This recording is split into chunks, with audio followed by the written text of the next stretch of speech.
Nah, hari ini kita udah terhubung nih sama Kenny di sana. Kenny adalah salah satu alumni Purwodika. Dia lulusan dari Job Connector Web and Mobile. Dan sekarang kita akan tanya-tanya nih sama dia gimana sih kegiatan dia selama WFH ini sebagai web developer. Ya. Hai Kenny, Halo, boleh diceritain nggak sih sekarang kerja di mana, sebagai apa gitu? gue sekarang kerja di PT Bursa Akselerasi Indonesia. Itu kayak peer-to-peer lending di Indonesia yang punya nama pasarnya itu adalah indofund.id. Nah itu sekarang gue kerjanya sebagai lead developer, lulus dari Prodika itu sebagai back-end developer. Tapi karena dilihat bahwa kerjanya oke dan juga oke, itu dinaikkan menjadi lead developer seperti itu. Boleh diceritain nggak sih latar belakangnya sebelum masuk join ke Job Connector Purwodika tuh apa sih? Jadi gue itu dulu awalnya S1 bisnis manajemen. Gue seneng buat bikin project-project dan segala macamnya secara bisnis kan waktu kampus. Mulai udah sekitar 2 tahun lebih kerja, itu gue merasa kayak gue kerjanya itu di bidang partnership dan project management juga lah hitungannya. Cuman gue pengen punya pekerjaan yang lebih ke arah bidang IT. Emang dari dulu gue kerjanya selalu cari perusahaan yang selalu di bidang IT. Tetapi pada akhirnya gue sadar kalau gue tuh pengen kerja di bagian IT yang divisinya IT, yaitu bagian programmingnya seperti itu. Berarti dari dulu emang sudah punya ketertarikan gitu ya sama bidang IT gitu ya? Ya, ya. Jadi dari dulu, dari kuliah tuh ada tertarik buat coding, buat programming. Cuman belum pernah kesempatan buat join. Nah, dulu emang pas kuliah pun emang udah tertarik dengan ikut bootcamp. Ya, Purwadika, yang dulu kan Purwadika emang juga terkenal. Sampai sekarang pun Purwadika pun terkenal gitu dengan di billboardnya juga muncul, itu di marketingnya juga gede. Jadi, itu tertarik dengan bootcamp yang seperti itu. Tuh tertarik itu masih belum punya basic coding berarti ya lo? Belum ada basic coding sama sekali.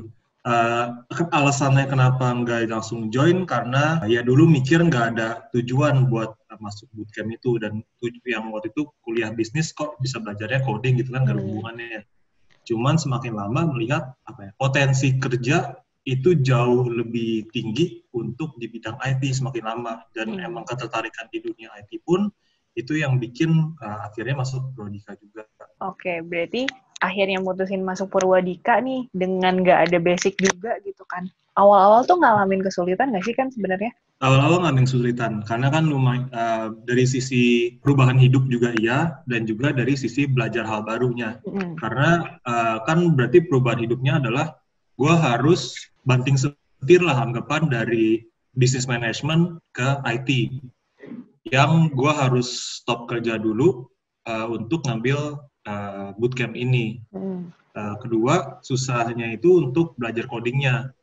Nah, tapi sebenarnya untuk yang dua hal ini ada solusinya sebenarnya. Satu, yang pertama itu adalah ada support secara financial, yaitu ada tabungan. Jadi gue bersyukur banget bisa kerja dulu selama 2 tahun, dan itu ada tabungan yang cukup untuk akhirnya bisa tahan beberapa bulan sampai di Purwadika, sampai akhirnya bisa kerja lagi dengan ya sejujurnya dengan payment yang lebih tinggi gitu daripada kalau gue nggak ambil IT ini. Kedua, untuk secara codingnya itu sebenarnya banyak sekali source-source yang bisa gue pelajarin dari Udemy, dari Google, dari Stack Overflow, dan bahkan sampai sekarang pun, sampai udah kerja pun itu masih belajar melalui online site. Karena terkadang sebagai developer itu harus punya kemandirian dan keinginan untuk belajar terus dibandingkan untuk kayak diajarin oleh orang lain seperti itu. Karena sebenarnya belajar juga nggak harus dari satu source gitu ya. Lebih banyak Ya, source belajarnya lebih bagus gitu kan ya. ya. Karena ya source-nya banyak sekali. Banyak banget sekarang di dunia IT itu source-nya belajar dari mana aja. Dari Indonesia juga makin lama makin banyak, dan juga dari luar negeri. Dari luar negeri itu banyak sekali. Yang tadi saya bilang juga Udemy. Google pun ada mengeluarkan courses yang gratis seperti itu. Oke, kalau Kenny tadi bilang banyak nih sebenarnya source-nya, apalagi yang online learning yang free juga banyak gitu kan. Tapi buat Kenny sendiri, apa sih yang ngebedain belajar di online seperti itu sama belajar di Purwadika? Komunitas. Di Purwadika yang bikin gue seneng dan kayak bisa bertumbuh bareng-bareng adalah satu, orang-orang di dalamnya, kedua, gurunya, dan juga space-nya. Space dalam arti co-working space-nya ya, buat belajar barengnya. Karena di Purwadika itu yang bikin seru adalah kalau misalnya nggak bisa suatu hal, itu kita punya teman-teman bareng-bareng yang juga kayak nyari tahu gimana caranya, supaya karena kita semua tuh bersama-sama penasaran gimana caranya gitu, kita pengen belajar bareng-bareng. Nah dari situ ketika dapat solusinya itu seneng banget, kita bareng-bareng seneng dan juga kayak jadi belajar gitu loh. Oh ini tuh gimana caranya, dan menunjukkan bahwa kadang coding itu bukan cuma satu solusi. Jadi untuk satu masalah solusinya itu bisa 5 cara seperti itu. Kalau gitu seberapa berpengaruh sih Job Connector Purwadika ini terhadap perjalanan karirnya seorang Kenny? Ngaruh banget sih. Karena ini, bayangkan aja ada gue sebagai orang manajemen yang belum pernah megang IT. Gue mau nyari kerja sendiri dan tidak ada dukungan dari Purwadika. Itu yang sangat membantu adalah bahwa nama Purwadika itu dikenal oleh perusahaan-perusahaan IT di Indonesia, dan itu membuat jadi kayak lulusan Purwadika itu bagus, dan itu sangat membantu ketika nanti di Job Connector itu ada emang mencoba untuk mencari pekerjaan sendiri. Waktu itu masuk ke dalam dicoba untuk interview beberapa kali di agensi-agensi. Cuman ketika melihat perusahaan-perusahaan yang dari Job Connector itu jauh lebih berkualitas dibandingkan ketika mencoba apply sendiri. Oke. Boleh diceritain nggak? Sekarang nih di pekerjaan yang sekarang, di kantor yang sekarang, kerjanya tuh ngapain aja sih, job desk-nya? Di sana tuh apa aja sih? Jadi gue kan back-end developer dan juga lead developer. Nah ini emang perusahaannya secara grup itu besar, cuman secara IP-nya itu masih terdiri dari beberapa orang. Nah karena dari role 2 ini, yaitu sebagai lead dan sebagai back-end, jadi yang aku kerjakan sehari-hari adalah untuk mengurus database, mengurus REST API untuk function-functionnya seperti apa, untuk ngurusin ada bug atau tidak, dan untuk ngurusin secara third party. Jadi kan untuk peer-to-peer ini itu ada banyak kerjasama dengan third party, seperti payment gateway, BCA, terus financial institution lainnya yang kita bekerja sama gitu loh. Nah itu membutuhkan kerjasama antara back-end developer dengan third party tersebut. Contohnya sekarang, ya mungkin sebagai contoh aja adalah sekarang kita lagi develop untuk kerjasama dengan BNI.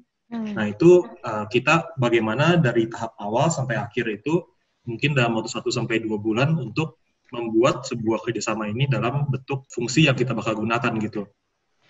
Okay. Sebagai lead developer itu ya saya gue manage untuk 2 orang di tim IT.